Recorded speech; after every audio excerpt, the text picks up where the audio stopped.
Meski Idul Fitri masih beberapa hari lagi, tapi alangkah lebih baik jika kita siapkan strategi penjualan sejak sekarang. Biar habis libur lebaran bisa langsung gas jualan.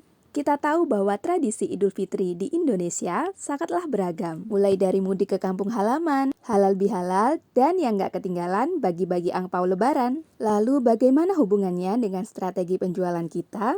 Mari kita edukasi bagaimana cara mengelola angpau lebaran. Sebagai orang tua, kita harus menyadari bahwa uang yang didapat anak dari angpau lebaran adalah milik anak sepenuhnya.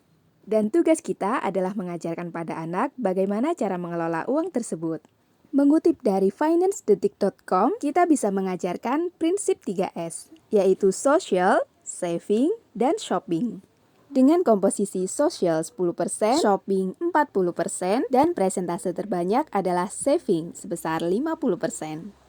Prinsip sosial bertujuan untuk menumbuhkan rasa empati anak dengan cara berbagi atau bersedekah. Selanjutnya, saya akan membahas terlebih dahulu prinsip shopping. Tidak ada salahnya membiarkan anak untuk membeli apa yang dibutuhkan atau yang diinginkan saat ini. Yang perlu kita tanamkan adalah bagaimana mengenal keinginan dan kebutuhan.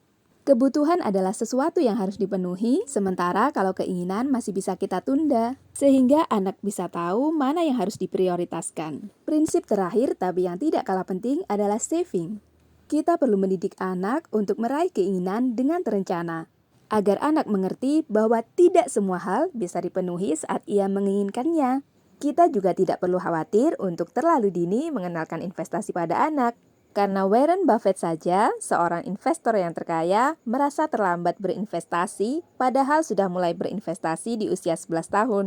Cara investasi yang paling mudah kita ajarkan ke anak adalah investasi logam mulia, yaitu dengan cara menabung emas. Dan menabung logam mulia dengan pecahan gramasi yang kecil bisa jadi cara yang mudah untuk membiasakan anak menabung emas. Tapi jika anak kita masih balita, maka tugas kita sebagai orang tua untuk menginvestasikan uangnya. Sebagai contoh, uang 500.000 saat ini mungkin cukup untuk membeli sepeda anak usia 5 tahun. Andai kita memilih menabung dalam bentuk uang, maka 5 tahun yang akan datang, uang 500.000 tersebut mungkin sudah tidak cukup untuk membeli sepeda. Tapi jika kita memilih menggunakan uang 500 tersebut untuk membeli emas, maka 5 tahun lagi emas tersebut bisa kita jual dan uangnya tetap cukup untuk membeli sepeda. Intinya adalah nilai uang saat ini tidak akan sama dengan nilai uang 5 tahun yang akan datang. Sementara nilai emas saat ini akan tetap sama dengan nilai emas 5 tahun yang akan datang. Jadi apakah sudah bersiap mengemaskan uang angpau?